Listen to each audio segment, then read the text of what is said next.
I dati non vengono aggiornati sul sito del Ministero e la Calabria si ritrova sempre in ultima posizione, intanto i medici di base attendono il via libera. La denuncia da Palmi: mia madre e mio padre hanno contratto il Covid, sono invalidi al 100% ma non c'è nessuno che li aiuti. Annullata la ripresa dello sci, il comitato scientifico e il ministro rivedono la decisione poche ore prima del via libera annunciato, la delusione degli operatori del settore. 2 imprenditori cosentini ai domiciliari per bancarotta fraudolenta, l'indagine della Guardia di Finanza di Cosenza. Condannati per mafia o parenti di esponenti dell''ndrangheta crotonese percepivano il reddito di cittadinanza, denunciate 14 persone dalla Guardia di Finanza. Ben ritrovati dalla redazione del TG10, lo avete sentito anche dai nostri titoli. Calabria sempre all'ultimo posto nella graduatoria per la somministrazione dei vaccini. Si scopre però che i dati del Ministero non sono aggiornati. Intanto i medici di famiglia chiedono maggiori tutele in vista della loro partecipazione alla campagna vaccinale. Gianluca Pasqua. Gli aggiornamenti del report vaccini ministeriale si susseguono, ma nelle ultime ore i dati che riguardano la Calabria sono sempre gli stessi. Nessuna variazione per quanto riguarda i numeri relativi alle dosi inoculate e a quelle fornite nei punti di vaccinazione regionali. Si tratta, molto probabilmente, di un problema di comunicazione, visto che seppur a rilento rispetto ad altre aree del paese, la Calabria è ancora ultima e sempre più staccata, le operazioni proseguono e i vaccini delle 3 tipologie finora approvate continuano ad arrivare e dunque non c'è il rischio di trovarsi sprovvisti delle dosi per la seconda inoculazione. Ad oggi però non è ancora operativo l'annunciato piano regionale per la vaccinazione del personale scolastico, degli ultraottantenni e delle forze dell'ordine. Nonostante ciò nel Reggino la campagna è già partita. L'ASP sta utilizzando gli elenchi predisposti ai medici di base e si va avanti, non senza polemiche, in Calabria non mancano mai, in attesa di una ratifica e di un allineamento del resto della regione che si spera avvenga nel più breve tempo possibile. L'accordo con i medici di base e i dettagli. Il sindacato chiede però che la collaborazione avvenga nella massima sicurezza. Paolo Guglielmelli dello SMI conferma la disponibilità, ma pretende la tutela degli operatori sanitari attraverso, ad esempio, la fornitura di dispositivi di sicurezza e l'individuazione di strutture adeguate. Ancora non si è firmato l'accordo con i medici di base, quindi ancora diciamo che i medici di base non hanno lo strumento deliberativo giuridico per cominciare ad effettuare le vaccinazioni. In ogni caso abbiamo detto che la vaccinazione per la sicurezza sia dei cittadini che degli operatori sanitari dovrà essere effettuata presso dei centri vaccinali organizzati, che siano strutture ASP oppure che siano anche strutture messe a disposizione da parte delle amministrazioni comunali. La nostra disponibilità l'abbiamo già confermata. C'è tutta. Abbiamo un po' di titubanza anche però sulle ultime notizie che ci sono venute per esempio sul vaccino AstraZeneca, che già era limitato nella fascia tra i 18 e i 55 anni, ma praticamente sono venute fuori delle limitazioni dovute alle patologie presenti, quindi ipertensione, diabete, ipertiroidismo, malattie cardiovascolari. Queste sono patologie molto molto comuni anche nella fascia giovanile, quindi attendiamo veramente dal Dipartimento di Igiene delle indicazioni precise per poterlo fare. Ripeto, noi siamo pronti, siamo a disposizione dell'ASP per poterle fare, ma abbiamo necessità prima della firma sull'accordo regionale e poi delle indicazioni precise dalle ASP. Le vaccinazioni si stanno continuando a fare da parte degli uffici di igiene dislocati sul territorio. Io adesso sto parlando dalla nuova sede della AFT Valle Crati, la nuova organizzazione funzionale territoriale. Noi siamo un gruppo di 27 medici per un totale di 32.000 pazienti, quindi capite che se possiamo riuscire a fare la vaccinazione nei nostri centri, sicuramente copriremo tanta popolazione, perché come la nostra sono partite altre AFT per il momento sul territorio. Sul fronte dei contagi invece preoccupa la variante inglese. Secondo gli esperti l'88% è diffusa sull'88% del territorio italiano e oggi 1000 esperti hanno chiesto al governo misure restrittive sul territorio nazionale. In Calabria oggi i positivi sono in calo, 128 a fronte di meno tamponi effettuati. E poi ci sono purtroppo 2 decessi, vediamo. Nelle ultime 24 ore in Calabria sono stati effettuati 1.364 tamponi positivi al coronavirus. Oggi sono 128, di cui 29 a Cosenza, 0 a Catanzaro, 0 a Crotone, 6 a Vibo Valentia, 93 a Reggio Calabria. I ricoveri in regione sono 195, 22 in terapia intensiva, 2 i decessi. E ora vi facciamo sentire l'appello di un figlio i cui genitori, entrambi invalidi, entrambi ammalati di Covid, purtroppo sono da soli, hanno bisogno di assistenza e aiuto. Accade a Palmi, sentite. Ammalati di Covid, disabili e soli, 2 anziani coniugi a Palmi vivono una situazione terribile e il figlio Fabio Vincenzi, il nostro collaboratore, a denunciare quell'ingiustizia che vive sulla pelle la famiglia. I miei genitori che hanno 75 anni, il problema è che hanno delle patologie anche gravi, perché mia madre da piccola ha avuto la poliomielite, ma poi è una ex ammalata, per fortuna, oncologica, perché ha avuto un tumore al seno. Mio padre invece ha delle patologie gravi neurologiche, tra cui anche il parkinsonismo e una demenza che è progressiva, al di là del fatto che è un diabetico. Ma detto ciò, contraggono il Covid perché continua a circolare, questa è la notizia che bisogna far passare, che è importante, continua a circolare. Noi facciamo tutto quello che dobbiamo, cioè i tamponi, perché ho visto che stavano poco bene, quindi sono andati a farli in casa, i tamponi transgenici, dopodiché alla positività del secondo tampone dopo 7 giorni chiamiamo, avvertiamo le autorità e le stesse ovviamente mandano l'USCA. Mandano l'USCA che riscontra la positività in entrambi e li isola.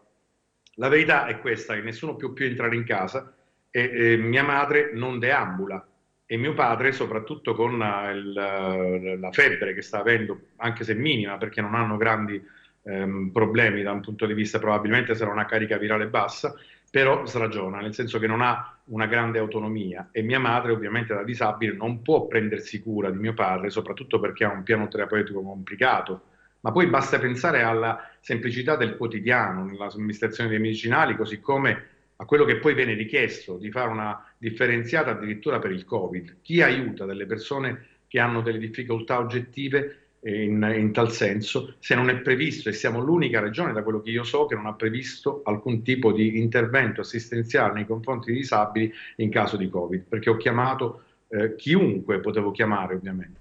Dopo l'appello qualcosa è cambiato? Stiamo continuando a chiamare, sono venuti per 3 volte dal GOM di Reggio Calabria, che abbiamo allertato il 118, hanno detto che la saturazione è nei limiti e quindi non possono ricoverarli, perché addirittura paradossalmente se fossero stati portati a Reggio bisognava poi andare a riprenderli perché non li ricoveravano. C'è un centro a Gioia Tauro, non si capisce perché il GOM comunque porta gli ammalati anche della Piana direttamente a Reggio per poi eventualmente smistarli anche nel centro Covid che è stato aperto a Gioia Tauro. L'USCA sta facendo un lavoro di assistenza, ma è chiaro che passa. Il problema è come si può continuare a pensare che una persona come mio padre possa continuare a stare in casa gestito da una disabile al 100% come mia madre, che ha delle difficoltà oggettive di deambulazione. Per cui io sto facendo appello a qualsiasi tipo di possibile risorsa che ho, scrivendo al sindaco, anche al sindaco di Palmi ovviamente, che si è dichiarato disponibile, ma capendo com'è che si può fare in questi casi, perché è una di quelle norme non scritte. Il Ministero mi ha risposto che hanno erogato, perché ho chiamato anche al Ministero stamattina, hanno erogato dei finanziamenti alla Regione anche in questo caso, che la nostra Regione però non ha attivato dei dispositivi in tal senso, degli aiuti in tal senso. La difficoltà infine di non poter entrare in casa dei genitori. Al centro mi devo mettere in quarantena, dovrei guardarmi o comunque sottopormi a tamponi, ma il problema è che nel caso di assistenza di mia madre nei confronti di mio padre, è un'assistenza che ha bisogno proprio di un contatto continuo e costante, perché per non dire delle parole che non posso ovviamente in un servizio televisivo, ma c'è bisogno di un operatore sociosanitario, perché ci sono delle cose molto delicate da poter fare con un ammalato di questo tipo. Quindi io dovrei rinunciare, tant'è vero che uno degli operatori del 118 mi ha detto: l'unica soluzione in questo momento che c'è data è che noi la consigliamo di entrare in casa e poi lei si mette in quarantena. Quindi ditemi se in un mondo civile si può vivere in questo modo. E speriamo che tutto possa risolversi presto e bene. Restiamo nel Reggino perché a Siderno c'è stato un nuovo sit-in, si chiede un comitato che da mesi lotta per la riapertura dell'ospedale, chiede appunto che l'ospedale, soprattutto in questo momento di pandemia, possa essere aperto e al servizio dei cittadini. Vediamo. Si può dire che sia già un record, perché il comitato per la riapertura dell'ospedale di Siderno per la 11ª domenica di seguito si è ritrovato attraverso suoi rappresentanti davanti alla struttura sanitaria che attualmente, come abbiamo già riferito, ospita servizi ambulatoriali e uffici amministrativi. Quando è stato chiuso l'ospedale si era detto che sarebbe stato trasformato in Casa della Salute, un progetto importante che comunque compensava la delusione subita per la chiusura. Invece gli anni sono passati e di Casa della Salute non se ne è più parlato. Infatti ci sono servizi amministrativi e servizi medico-ambulatoriali. Questo evidentemente non basta non solo ai componenti del comitato, ma ad una intera cittadinanza e ad altre città che facevano riferimento proprio all'ospedale di Siderno. Questa domenica è stato ribadito proprio il concetto, cioè che la Casa della Salute non deve essere più un obiettivo ma una realtà concreta. Qualcosa si sta muovendo sia dal punto di vista amministrativo sia dal punto di vista politico, ma c'è anche la presenza di altre associazioni e di altre istituzioni, in primis la Chiesa, che ritengono che questo obiettivo sia lecito. Nei prossimi giorni ci potrebbero essere sviluppi, riunioni sono attese, vedremo quali risultati concreti si cominceranno quantomeno a percepire. E chiudiamo quest'ampia pagina dedicata all'emergenza sanitaria con i risvolti economici. Come sapete sono state rinviate, è stata rinviata l'apertura per gli impianti da sci. La decisione del governo sorprende anche in Calabria perché è arrivata ieri sera a poche ore dalla riapertura, dove tutto era pronto per accogliere gli amanti della montagna. Gli operatori non nascondono la delusione, vediamo. Ieri la domenica dell'ottimismo in Sila, pronti a Camigliatello per riaprire gli impianti da sci. Complice il giorno di festa, gli amanti della montagna non sono mancati, sembrava il preludio del ritorno ad una attesa normalità. D'altronde la Calabria è in zona gialla, nonostante numeri ridotti, distanze e misure anti-Covid applicate alla lettera. Si è lavorato con temperature proibitive affinché tutto potesse essere pronto e invece è arrivata la sorpresa. Si resta fermi fino al 5 marzo. Purtroppo alle 19 è arrivata questa comunicazione di questo nuovo DPCM e onestamente ci ha spiazzati, perché già veniamo da una stagione durissima. La neve che è arrivata ci aveva effettivamente dato grandi speranze, grandi aspettative, però come sapete la realtà è quella di vedere la neve che cade giù oggi in una giornata favolosa, da fiaba, e noi siamo purtroppo alla finestra a guardare tutto questo. Gli operatori del settore vivono un lungo periodo di crisi. Le condizioni già in Sila, con la poca neve sono già difficili. Pensare di vivere questa stagione, seppur con la neve, e non poterla, sfruttare al massimo, anche perché c'è fame di neve, c'è fame di montagna, erano tutti pronti, avevamo già, organizzato le prime giornate, le prime ore sulla neve, sul campo scuola. Oggi ci ritroviamo con un pugno di mosche in mano. Assolutamente massimo rispetto, ci mancherebbe, la salute viene prima di tutto, però le distanze, quelle che il nostro regolamento ha imposto a livello nazionale, delle rigide attivazioni proprio rispetto alle lezioni di sci, proprio per limitare il contagio, ci sembra veramente una beffa pensare che lo sci sia l'unico veicolo del virus, e quindi lasciarci così abbandonati a noi stessi. Siamo alla politica. Il presidente di Forza Italia, Silvio Berlusconi, ha confermato, rinnovandogli la piena fiducia, quale facente funzione di capogruppo alla Camera, l'onorevole Roberto Chiuto, che Forza Italia continuerà ad indicare come candidato presidente per la Regione Calabria. E quanto si legge in una nota di Forza Italia, Roberto Chiuto sul suo profilo Facebook scrive: ringrazio il presidente Berlusconi per la fiducia che mi ha accordato. Mi impegnerò con abnegazione ed equilibrio per guidare il gruppo di Forza Italia alla Camera dei Deputati in questo momento delicato, e per ogni altro compito il presidente Berlusconi e il movimento intendessero affidarmi. La cronaca: due imprenditori cosentini attivi nel settore dei lavori stradali, fognari e movimento terra sono stati arrestati e posti ai domiciliari con l'accusa di bancarotta fraudolenta, truffa ai danni dello Stato e malversazione. Ai due sono state sequestrate a scopo preventivo somme di denaro e terreni per circa 1 milione di euro. Vediamo.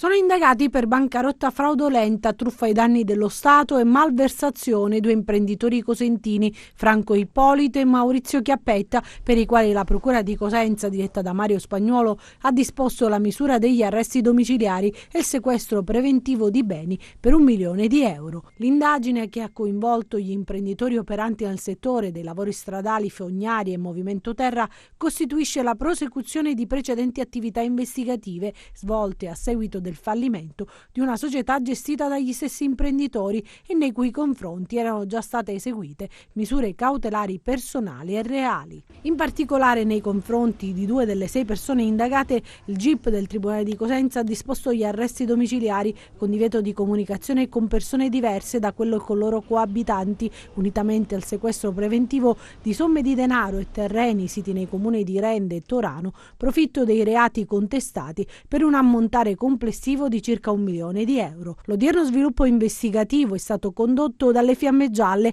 attraverso intercettazioni telefoniche, complesse e minuziose ricostruzioni contabili ed acquisizioni di informazioni da parte di persone informate sui fatti, e incentrato sul fallimento di un'ulteriore società di fatto amministrata dai 2 indagati colpiti da misura cautelare e formalmente rappresentata da un loro fedelissimo dipendente.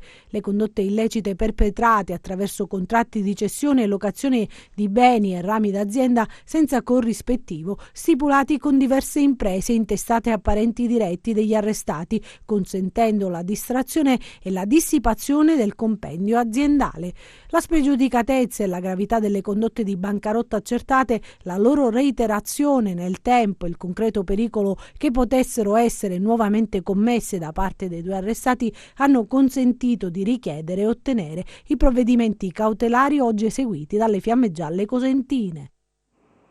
Ora a Crotone, dove le Fiamme Gialle hanno scoperto parenti di condannati per mafia che percepivano il reddito di cittadinanza. Denunciate 14 persone, vediamo. Percepivano indebitamente il reddito di cittadinanza pur non avendo i requisiti, condannati per mafia o parenti di esponenti dell''ndrangheta crotonese. È quanto scoperto dalla Guardia di Finanza di Crotone, che ha denunciato 14 persone per l'avvio delle procedure di recupero delle somme intascate dall'INPS. Tra le persone individuate dai finanzieri del nucleo di polizia economico-finanziaria c'è un soggetto, ad esempio, condannato in via definitiva nell'ambito delle indagini denominate Criterion nei confronti della Cosca Grande Aracri e altre risultate in rapporti di parentela con condannati per reati di mafia. I cosiddetti furbetti del reddito di cittadinanza avrebbero percepito sussidi per oltre 100.000 euro in assenza dei requisiti di legge, perché secondo la normativa non si può accedere al sussidio pubblico se si hanno condanne nell'ultimo decennio o reati di associazione di stampo mafioso, ovvero per reati commessi con l'aggravante del metodo mafioso, prevedendo per gli illegittimi beneficiari del sussidio l'immediata revoca e la restituzione di quanto indebitamente percepito. La verifica dei requisiti è stata svolta anche attraverso l'interscambio informativo con la sede provinciale dell'INPS di Crotone. La Camera di Commercio di Cosenza si è fatta promotrice di un importante protocollo di intesa denominato Rete dei Parchi del Centro-Sud Italia, che coinvolge diversi parchi nazionali. Vediamo. La Camera di Commercio di Cosenza e gli enti Parco Nazionale della Sila, del Pollino, d'Abruzzo, Lazio e Molise e dell'Appennino Lucano, Val d'Agri, Lago Negrese hanno sottoscritto il protocollo d'intesa denominato Rete dei Parchi del Centro-Sud Italia, un accordo di fondamentale importanza visti gli obiettivi che si propone. I parchi sono una risorsa enorme, è la vera industria della nostra Italia e del nostro mezzogiorno, che significa anche per le imprese un vantaggio enorme. Ogni singolo parco ha una sua valenza, ha un suo peso. Insieme alle Camere di Commercio che hanno fatto rete con i parchi ha una valenza ancora superiore. Noi riteniamo, come abbiamo sempre detto, con i nostri parchi della Sila e il Parco del Pollino e anche quelli dell'Aspromonte, che siano una risorsa enorme non solo del turismo. La parte della montagna in qualche modo va messa in sicurezza. Mettere in sicurezza i parchi e fare la progettazione ai propri parchi con un'unica rete parte la vera economia che in realtà è del Mezzogiorno e del Centro Italia, ma dall'intera Italia. Sono una grande risorsa i parchi. Io oggi sono felice, contento e per la prima volta anche emozionato vedere più regioni a questa Camera di Commercio di Cosenza, più presidenti e commissari di parchi che si mettono insieme coordinati da noi. Questa è una grande soddisfazione di questo ente camerale che spero che sia riprodotto anche in qualche modo a livello nazionale. Le Camere di Commercio sono importanti nel ruolo che svolgono per l'economia dei territori e per la società dei territori e quindi abbiamo ritenuto opportuno istituire questa collaborazione tra di noi. Partendo da un dato, e cioè che le Camere per esempio hanno una grande responsabilità nel settore dell'ospitalità, del turismo e quindi questo è un elemento sul quale noi ci siamo anche incontrati.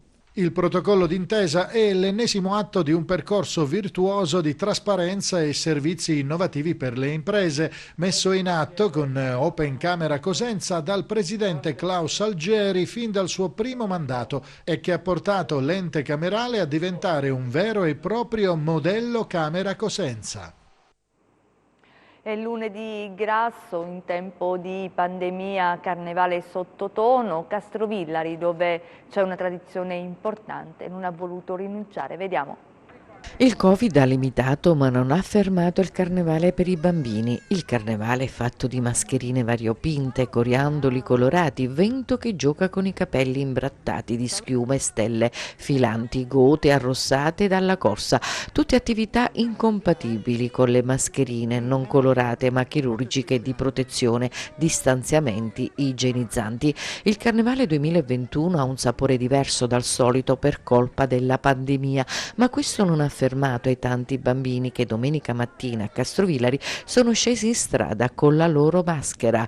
Anche se si sono abituati a convivere con le limitazioni imposte dalle norme di sicurezza sanitaria per evitare il contagio, si sono adeguati perché il virus non poteva averla vinta sul carnevale che nella città del Pollino la prima domenica mattina riunisce in un serpentone colorato centinaia di mascherine nella parata della Gioia. Quest'anno il carnevale, organizzato dalla Proloco cittadina, è stato virtuale con una serie di appuntamenti in onda sui social e anche se ai tempi del Covid sembra tutto più difficile, vedere in una domenica mattina, in una giornata di sole, anche se con temperature abbastanza fredde, a spasso con i propri genitori, tutti questi bambini in qualche modo ci ha riscaldato. Il risultato è stato un piacevolissimo momento di normalità che ha riempito il cuore dei bimbi di gioia e serenità, aspettando che si possa recuperare quella parte di festa andata perduta. E a questo punto, come di consueto, il nostro appuntamento con la borsa.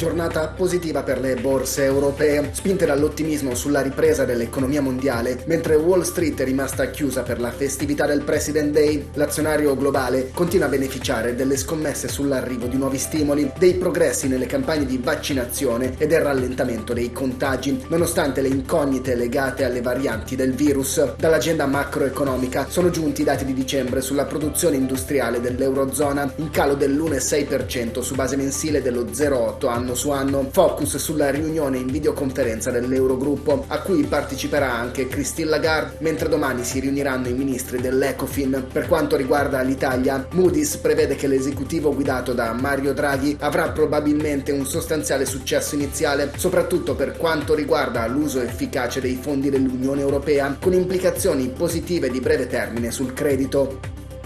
Così il FTSE MIB di Milano archivia gli scambi a più 0,8%, più marcati i guadagni per il FTSE 100 di Londra a più 2,5%, l'Ibex 35 di Madrid a più 2%, il CAC 40 di Parigi a più 1,4%, mentre è più arretrato il DAX di Francoforte a più 0,4%. In Francia spicca Vivendi a più 19,6%, in scia al piano per quotare in borsa Universal Music e distribuire il 60% del capitale agli azionisti.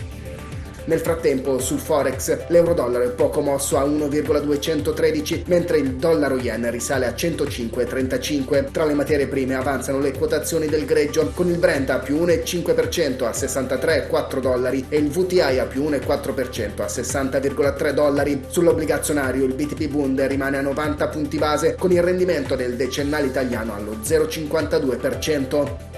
Tornando a Piazza Affari, gli acquisti premiano i petroliferi con Tenaris a più 5,9%, Saipem a più 4,9% ed Eni a più 2,8%. Acquisti su gran parte dei titoli del FTSE MIB, mentre chiudono in rosso Amplifon a meno 0,7% e A2A a meno 1,1%. Grazie e buon proseguimento di serata da Market Insight. E di consueto, come sempre in chiusura, le previsioni del tempo.